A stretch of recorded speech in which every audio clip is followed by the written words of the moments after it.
Feel the heart. Experience the soul. Community Pulse.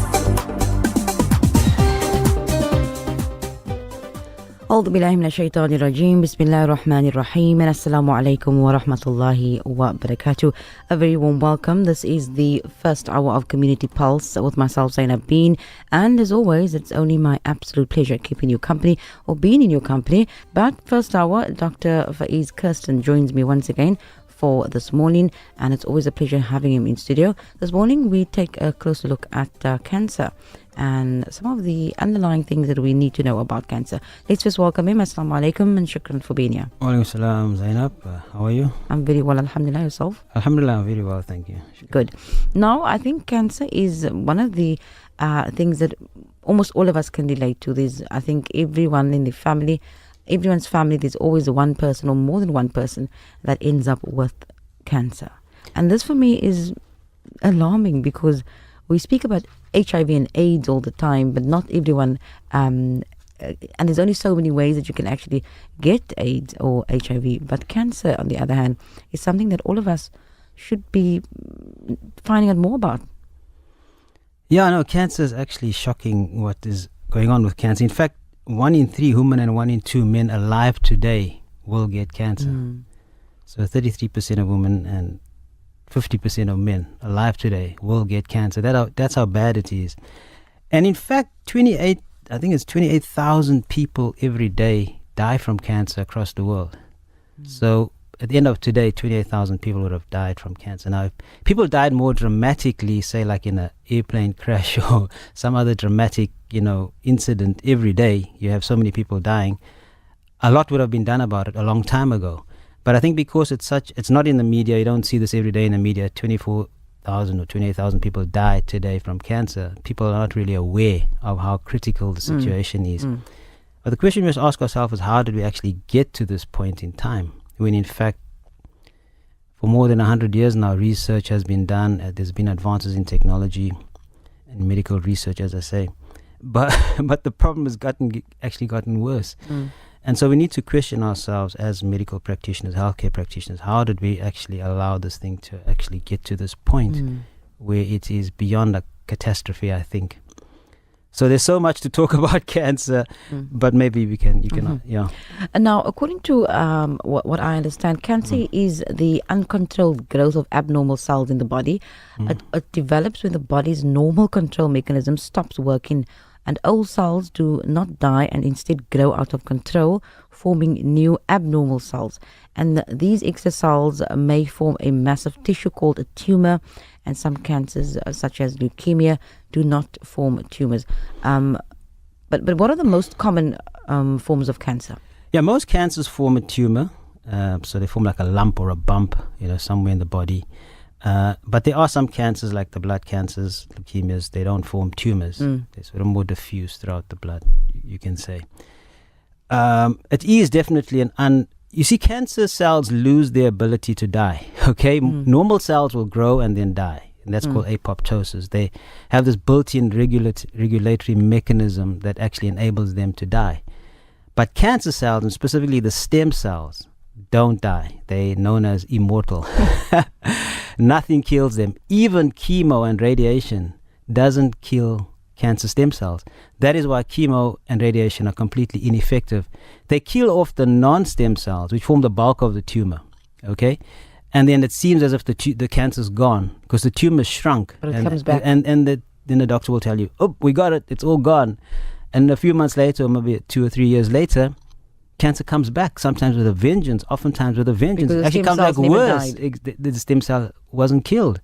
So that is why chemo and radiation and the 3 main conventional therapies, surgery also, oftentimes or many times don't actually help. They actually make the problem worse because chemo not only kills kills off the cancer non-stem cells, but it kills off your normal cells also. So it destroys your entire body, really. And you'll find a person getting sicker from the chemo rather than from the cancer, which is a tragedy, actually.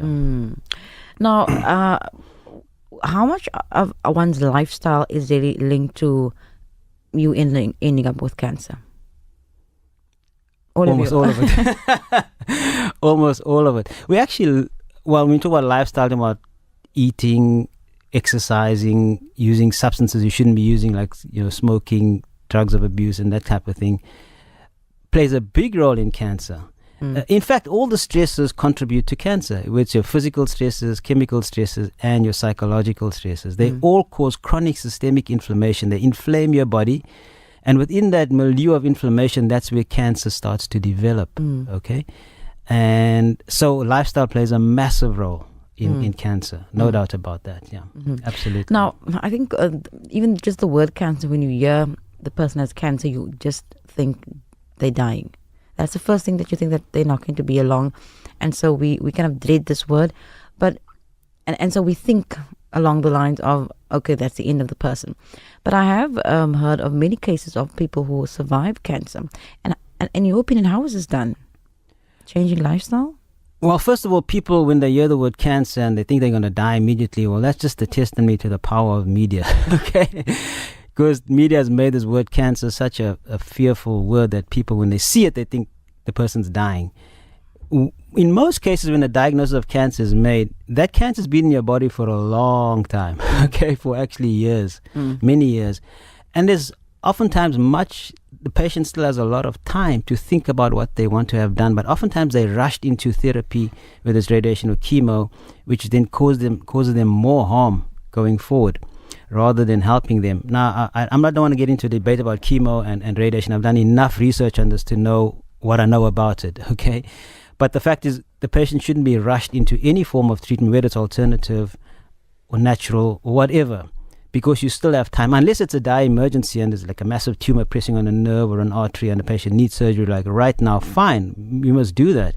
But oftentimes you don't have to rush into anything. You need to do certain things first before you decide exactly what you want to do in terms of specific, treatments for cancer. Yeah.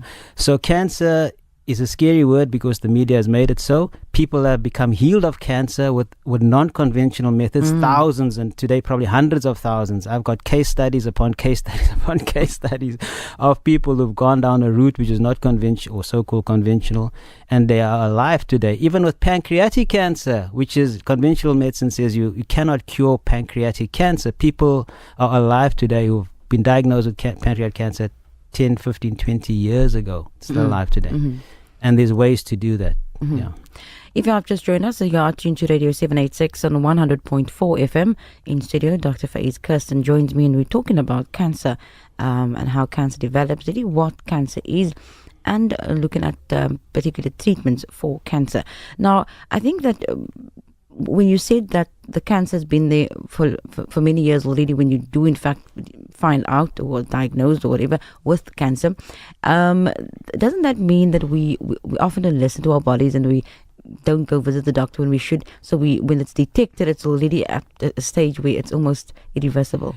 Yeah, when the diagnosis is made, when we start getting symptoms, then we have clinical cancer. The problem is not a problem, it's just a natural thing of the body, is that everybody has cancer every day of their lives. Okay, that's a shocking discovery for a lot of people when I tell them. As we sit and speak here today, you and I have cancer cells in our body. We cannot but not have cancer cells because we're exposed to so many toxins, there's so many stresses that the body is exposed to every day that cells become cancerous. But if your immune system is strong, if you got a powerful, strong, healthy immune system, those cancer cells can't survive. Those little few hundred or few thousand cancer cells that form every day, they can't survive a strong immune system. But the problem is we're living in a world which weakens our immune system. Now your immune system gets weak or is weakened. It can't fight off these few cancer cells that are forming, and that's where problems start to happen. The next thing, a few years later, you start getting symptoms. They make a diagnosis of cancer, but that cancer's been in your body for a long time. Yeah. Let's take this caller. You're live on. Assalamu alaikum. Assalamu alaikum, Janabeen. Alaikum we can also be grateful to Arab for this time and space, alhamdulillah. We can also say Tramakasi for that. And also welcome to your guest. Shukran. I just want your guest to comment on what I have to say. It was discovered that cancer is the biggest money spinner in the medical fraternity. For example, chemo is made of mustard gas. Now, mustard gas was used for the killing of the Jews those years. So they discovered how they can use mustard gas. And I think chemo is the biggest killer. Now, like the doctor said, that we all got cancer cells, but it is our immune system that became weak, that the cancer cell that overcame our normal cells, and I think this is the problem. But what we are not told is that there is a cure. The cure for cancer is vitamin B17. If the doctor can go to the site of that I discovered, Dr. Leonard Coldwell is his name, Dr. Leonard Coldwell. People must go to the site and read about this doctor, because his mother had stage 6 cancer, stage 4 cancer, and he went to delve into that, and he discovered how they monopolize the medical fraternity, how they monopolize cancer for money. Because, there's a friend of mine that is still paying off the hospital. His sister died. He's still paying off about 100,000 rand still because of the medical bill.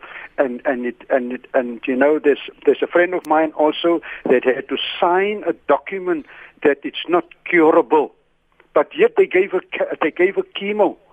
And she's very, very sick because of the chemo. In fact, the chemo made them worse. In fact, a lot of people that is diagnosed for cancer, they get so frightened that they just go ahead. But it tells them.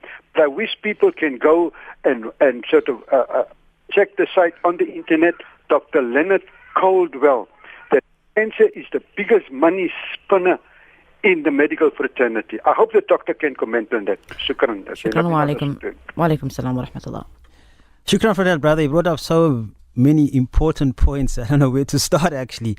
But the whole point is this, the brother is right. Humanity is really being sacrificed, on the altar of profit maximization, really. There's a whole cancer industrial complex that has been set up many years ago to profit off cancer, like your military industrial complex profits off the death of people, not only combatants, but civilians, okay? And so you have this perpetual war situation now, and now we have a perpetual cancer situation. So definitely, humanity is being sacrificed on the altar of greed, and you can even call it psychopathy, because those heading up in this industry really, they have no empathy really.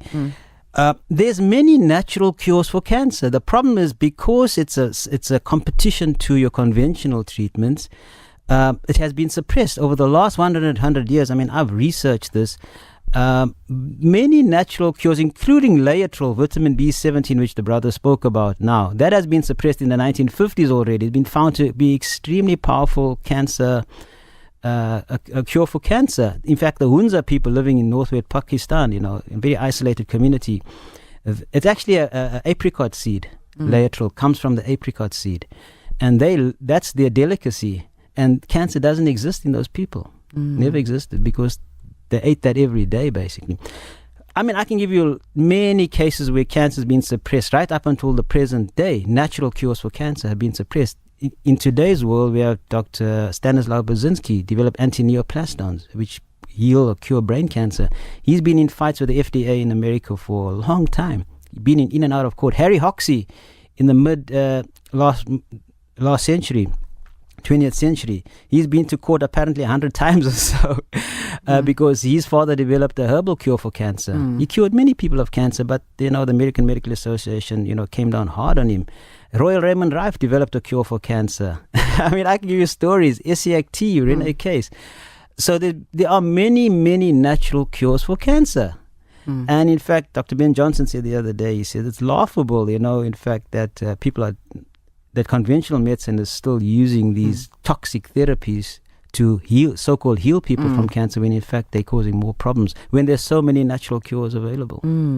Dr. Faiez Kirsten, who is a medical doctor with extensive experience in various aspects of the healthcare environment, also the founding director of the Health Wellness Performance Institute, and we're talking about cancer this morning. Now, speaking about therapy or treatment for cancers, we mentioned chemotherapy, and that I think is the most common form of treatment for many of those who suffer from cancer.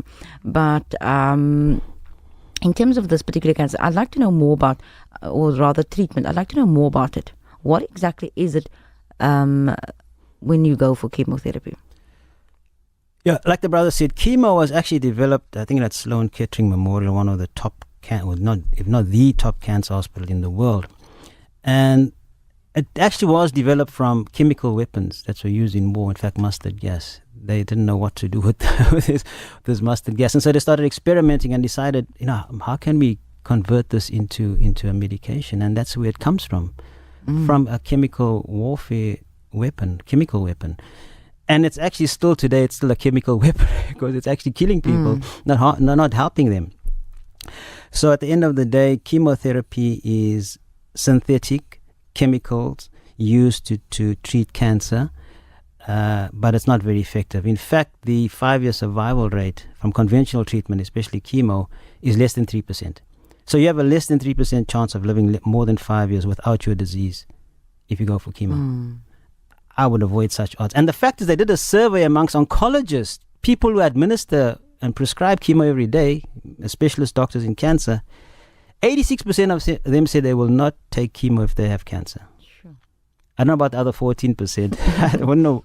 I think the minute they start administering chemo to them, they'll say, okay, also I don't want it. But if the doctor who's basically administering the chemo, prescribing the chemo, most of them say they will not use it, have it themselves, then, what does that say? And then the radiation therapy. Yeah, that comes from Marie Curie, actually. She's, most people probably heard of her. Also ineffective.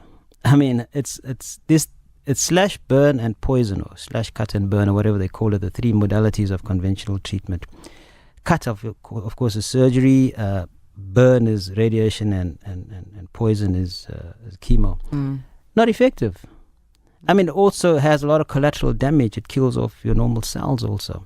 These things are all unnatural to the body. So if you do something unnatural to a natural entity, you can only expect a bad outcome. It's not common sense to expect a good outcome when you do something unnatural to an entity that should be treated naturally. It's not common sense, actually. But we don't live in a world where there's much common sense, unfortunately. Now, I know of many people who may believe, or who may be of the notion that when you do develop cancer, that it's the end for you, as I mentioned earlier.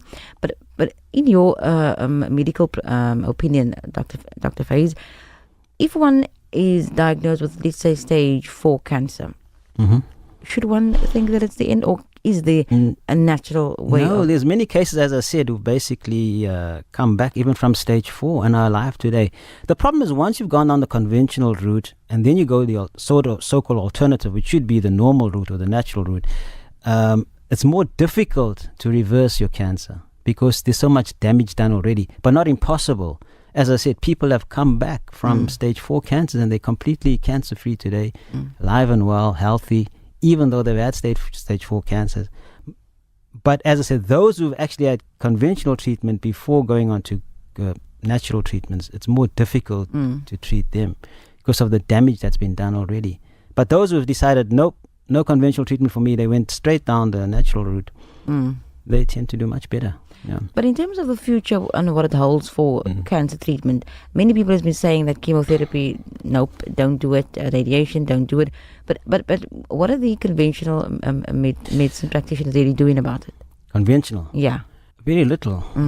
Because look, the doctors, you don't blame them. If you go into the history of Western medicine, we've all been duped, actually. Western medical education, in fact, all education systems have been hijacked around about the turn of the last century. And I don't want to go into the history. I can if you want me to show you how the whole system has been hijacked by the pharmaceutical industry. The petrochemical industry really has hijacked medical education and then introduced the pharmaceutical paradigm. That's why everything today is treated with artificial chemicals, which they call pharmaceutical drugs. And that is why we have all these problems today. So doctors, if you train in a certain way of doing things, then that's what you do. And you think that is the only way. If you don't think about what you're doing and you just believe everything that people tell you, what you learned in medical school or law school or wherever, and you think that is the truth, without thinking about what you're doing, especially when you see the harm that it's doing, then obviously, you're not doing yourself and society a favor. So, yeah. Now we have a message that says, barley also has vitamin B17. I stand to be corrected. If doctors won't take, why would they give the poison to the patients? Because they know what it's going to do to them. If the doctors, what did you say? If doctors would not take it themselves, if they were to be diagnosed, then why would they do something like give it to the patients? People have certain motives, certain agendas. That's how people earn their income. If you're earning your living off selling a certain thing, then basically you're going to keep selling it because that's how you earn your living and that's how you stay alive. Put food on the table by selling that thing. It's interesting, if you go back to William Avery Rockefeller, was the father of J.D. Rockefeller, was really the father of the pharmaceutical industry, the petrochemical industry, started Standard Oil. And William Avery Rockefeller wasn't a doctor. And he called himself the celebrated cancer specialist. He used to go around from town to town selling rock oil, which was made from alcohol and some other oil that he put together and called it a cancer cure. And he would sell it to people and take their money and then move on to the next town. And then obviously these poor cancer sufferers would take it and they would die because it wasn't a cancer cure. But he made a lot of money off people from going from town to town. That was in the early 1800s. William Avery Rockefeller, they used to call him Devil Bill. So he sold snake oil to people and to cancer sufferers, and today we're still selling snake oil to cancer sufferers, 150 years later. Let's go to the lines. Yulavani, assalamu alaikum. Good release to the doctor. Doctor, I'm diagnosed with prostate cancer. I think I've been out in the hospital now for at least 4 years. When I first was diagnosed, it's very, very, very, very early stage. I've refused all kind of a treatment, like we said once, but I still don't have any of the symptoms. Which they said, okay, it's you have a brain problem, this and that and that and that. None of them is present in my actual case. So what would you advise? I'm going to listen on the radio. Shukran wa alaikum salam. Before you answer, we have one more caller. Let's go to your 11 here. 0216991786. We're not taking that. No, the caller, no. Oh, okay, I see. All right. Prostate cancer is overdiagnosed. First of all, the PSA, which is a test done to diagnose prostate cancer, has an 80% false positive rate. So in other words, if a patient, doctor says, let's do the PSA comes back, 80% of the time that is a false positive. In other words, the patient doesn't have cancer. And also PSA levels, prostate-specific antigen, goes up for other reasons also, like an infection in the prostate. So it's not just cancer of the prostate that causes a raised PSA, and a raised PSA 80% of the time is a false positive. Okay. So you probably don't even have prostate cancer when you have a raised PSA. Okay. If you're asymptomatic, you most likely don't actually have it. The other thing is they found that many patients, when they did postmortems on them, they died from reasons besides cancer. They found him to have prostate cancer, but the cause of the death wasn't prostate cancer. It was just an incidental finding. So you can actually, a lot of people live with prostate cancer and they die from other causes, and the cancer's done nothing to them. It was just there, Sure.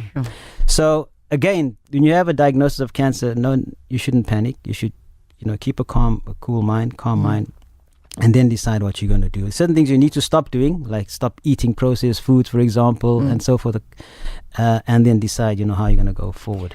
That's Radio 786 at 100.4 FM. If you have just joined us, a very warm welcome. This is the first hour of Community Pulse. Dr. Faiez, Kirsten in studio, and we're talking cancer. Let's go to the lines. Assalamu alaikum.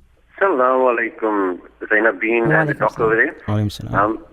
I just wanted to know, look, I haven't been on medication for the past 30 years, and I feel fit and healthy and everything else. But I'm wondering, your statement that you made that everything is hijacked and,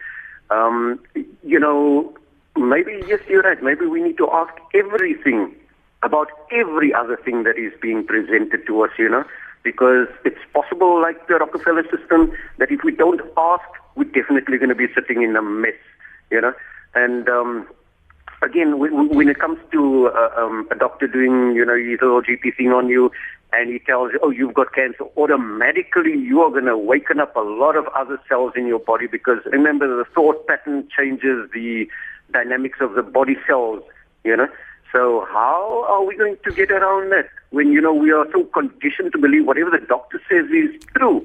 So if the doctor tells you, you've got a thyroid problem, automatically every minute you are going to be touching the thyroid with your finger until it actually happens, because, it's a case of autosuggestion brought upon by the GP, general practitioner, So how do we get around those types of things when we don't have the economic muscle to actually put people through a different paradigm shift so that they can heal themselves, psychologically first?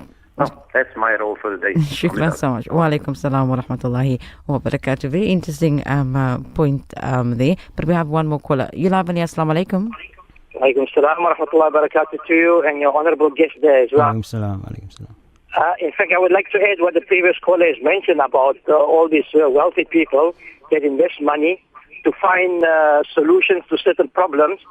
Now, it is like everything. It goes through evolution. At the beginning, there's always the consequences. Because I'm sure many people that invest money, they would like to have good results, or they want the people to stick to that method.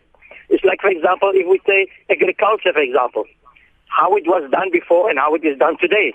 But the people that object to modern technology, they would say you're putting a lot of people out of work. Or you could employ 100 people, now you have to employ one tractor, for example.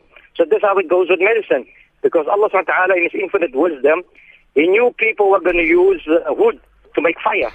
But eventually, when Allah gave hidayah to that person, or what we call wahi, to that person that was inspired to make the stove. We lost him, but we got the gist of what he's saying. Yeah, the first caller, he spoke about what do people do. The thing is, you must question. We don't question. We know we're brought up in an education system which doesn't encourage us to question, because when we question the teacher and she doesn't like the question, then, she sort of puts you down. And so we grow up like that, and we just sort of are programmed to obey authority without question. And Milgram actually proved that, Stanley Milgram, in his experiment, which I think I may have mentioned before, where actually 60% of people actually had no problem actually harming or even killing an innocent person just because somebody with a white coat on told them to do that. Not to kill the person, but to do something which would harm the person. And they had no questions about it. They just went ahead and did it. So that's what we do when an authority figure tells us you have cancer. Then immediately it triggers a negative thought in your mind, and that is stressful. That continuous worrying now starts to trigger more stress in your body. And that makes the cancer worse, actually. So you need to step back and say, is this really true? What are my options? And, there's a certain approach that you must have as soon as somebody tells you have cancer. You need to confirm it, first of all. Absolutely. Very important. But I think the caller made a very important point about how we almost automatically believe whatever the doctor says, because that is the community that we come from. And besides the fact that we don't question, we just believe. We just believe that the doctor said this, and so that is what it is, and so I'm doing everything the doctor said. And it's a sad thing that being a doctor should be a noble profession, and now it seems to be that they would allow you to do things that will actually kill you. Well, we're violating our oath every single day. I mean, the Hippocratic oath, doctors would take it, say, the first thing they say is, first, do no harm. I shall first do no harm, and secondly, I shall not administer deadly poison. We do exactly the opposite every single day. We harm our patients and we administer deadly poisons. I mean, that's exactly what we do. Because we're living in this inverted world, where we taught one thing, but we do the opposite. And we do it every day in every field, of endeavor.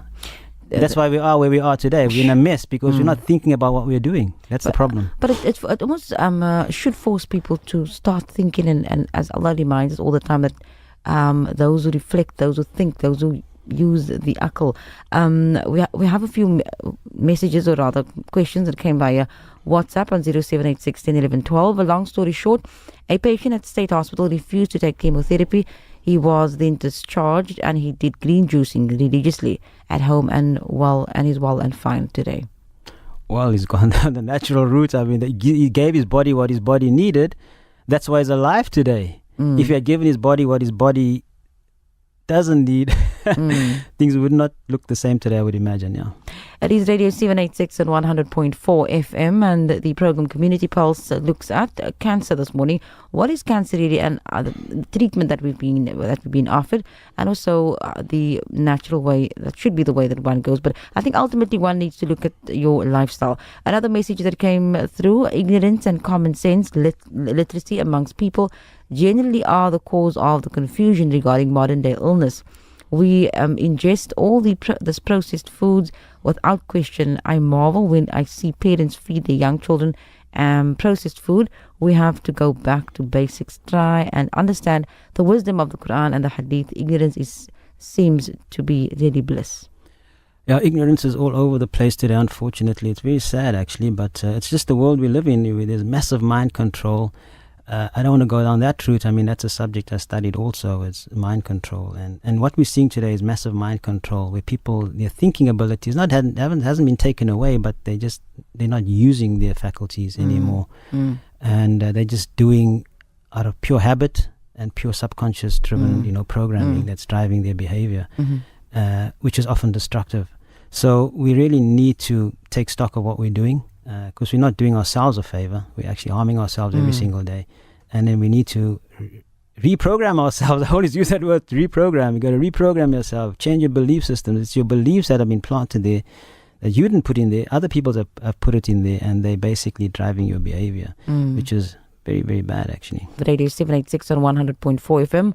Also Radio 1584 medium wave in Pretoria. And Dr. Faiez Kirsten is in studio with me. One more message. Shukran for this very informative program. Knowledge will allow us to make better decisions. Assalamu alaikum. What is the doctor's opinion on oxygen therapy? Yeah, that's an interesting question, actually. Hyperbaric oxygen works very well in cancer. The thing about cancer is they found cancer is actually a metabolic disease. The metabolism of the cell actually changes when it becomes cancerous. Normal cells can use glucose and ketones, which comes from fat, as fuel. Cancer cells can only use glucose. They call what they call obligate glucose metabolizers. They can only live off glucose. So if you can actually starve a cancer cell to death by eating food without any glucose in it, and it'll actually die. That's why diet works. It actually starves the cancer cell. Before we continue, we have two callers holding, and our time is rather limited. Let's go to the lines. Assalamu alaikum. Wa alaikum assalam wa rahmatullah. In fact, I ran out of airtime, that's why I'm phoning back. In fact, what the doctor has mentioned earlier was very important about belief. Belief actually molds your understanding. That's why the Quran always mentions those who believe and do righteous deeds. You get people, they believe, but they don't do righteous deeds. And you get people that do righteous deeds, but they don't believe because they don't believe in accountability. So we must try to inculcate into all these great people that invent or try to do something for the solution of humanity by praying for them. May Allah guide them to believe in the unity of Allah, Inshallah. Because they know they will be accountable. Inshallah. Like, for example, okay, Jazakumullah. Shukran wa alaikum salam wa rahmatullah. We have one more caller. Assalamu alaikum, ya live and air. Wa alaikum salam, Zainabi, and to the doctor. Assalamu alaikum. Wa alaikum salam. Nice to hear from you. Very well, alhamdulillah. Alhamdulillah, Zainabi, ek is 'n cancer survivor, nou 22 jaar. 22 jaar terug het ek breast cancer gehad. En ek het chemo gehad, maar ek sal sê ek was baie siek deur die chemo. En wat my altyd verstom is, hulle sit die pille, die cancerpille, sit hulle in 'n houer vir jou. En as jou hande aanraak, moet jy was en jou hande gaan was. Dit het altyd vir my so gemaak. Maar die ding wat ek wil sê is 'n mens moet accept. As jy kwaal het, moet jy accept. Dan begin die healing, en die healing takes time. En die ander ding is wat ek agterna die chemo gebruik het my baie gehelp. En dat die raw beet, en die pineapple, en die carrots. Dit het ek allemaal gerasp en dat ek geëet en ek het baie water gedrink. Soos die dokter sê, diet is baie belangrik. So alhamdulillah, I'm still going strong, sitting at the beach, watching. Ek nie veel laat depress nie. Ek nie veel laat onderkry nie. Ek moet nie tussen mure sit nie. So alhamdulillah, of Allah, 22 years. Alhamdulillah. Shukran for sharing that. Assalamu alaikum wa rahmatullahi wa barakatuh. Wa alaikum salam wa rahmatullah. One more caller, you live. Assalamu alaikum. Wa alaikum salam. How are you, Zainabin? I'm very well, alhamdulillah. How are you? And salam to the doctor. Wa alaikum salam. Doctor, what I would like to find out is this. My daughter-in-law is suffering with gallbladder stones. I know you're talking about cancer at the moment. But any advice? She's been through ultrasound and everything, and it's going about 6 months now. She's tried the other route of taking herbal teas to cleanse herself. But the doctor now says that, no, you've got to operate. She asked for another scan, but they said, for what? I've told you you've got stones. If you want to operate, then come to me. Okay. What do we do?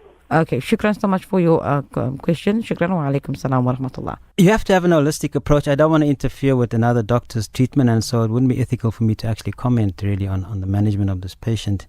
But when it comes to managing any medical condition, it has to be an integrative, holistic approach. You can't just use a one-step approach. It's not going to work. So specifically, I'm not going to comment on actually the treatment of gallstones, but it must be a holistic approach. One has to get to the root cause of why does this patient actually have gallstones in the first place. Yeah. Okay, then I have, Assalamu alaikum. I have also denied taking certain medications when I went through a neurologist. So I was also discharged from the hospital saying they can't help me anymore because I don't want to use their meds. I can't use things that eat my brain cells at my young age. When asked why, I said I read the composition of the meds. They don't think people read the scripts on the meds packages. And then also, Assalamu alaikum, shukran. I just want to say, really shukran for an awesome program. Alhamdulillah. Dr. Faiez, we have about 2 minutes left. In closing, what do we learn from this morning's discussion, and what do you want people, especially maybe those who've recently been diagnosed with cancer, what would you advise them?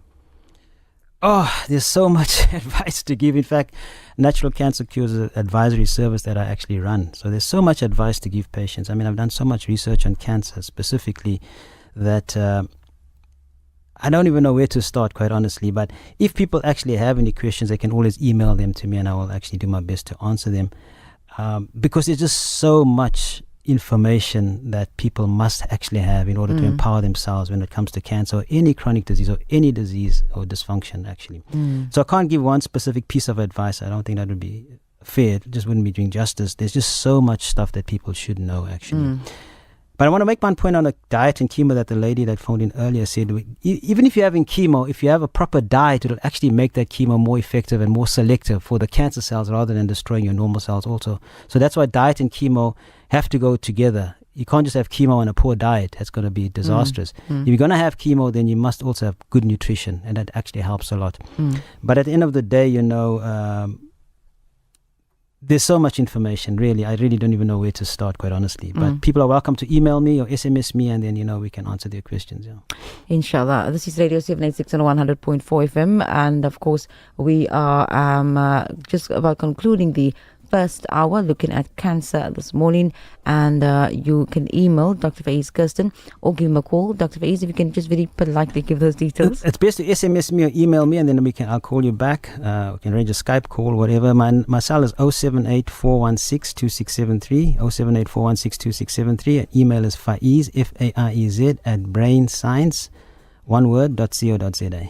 Shukran so much for that. And we say many thanks to Dr. Faiez. Looking forward to our next session, inshallah. And we do hope that you can benefit from all the discussions that we have, especially with Dr. Faiez. And really take heed and take a lesson from it so that you can change some of the decisions that you make, and may it benefit you, inshallah. Well, do stay tuned to Radio 786 and 100.4 FM and Radio 786 and 100.4 FM. So do stay tuned for that.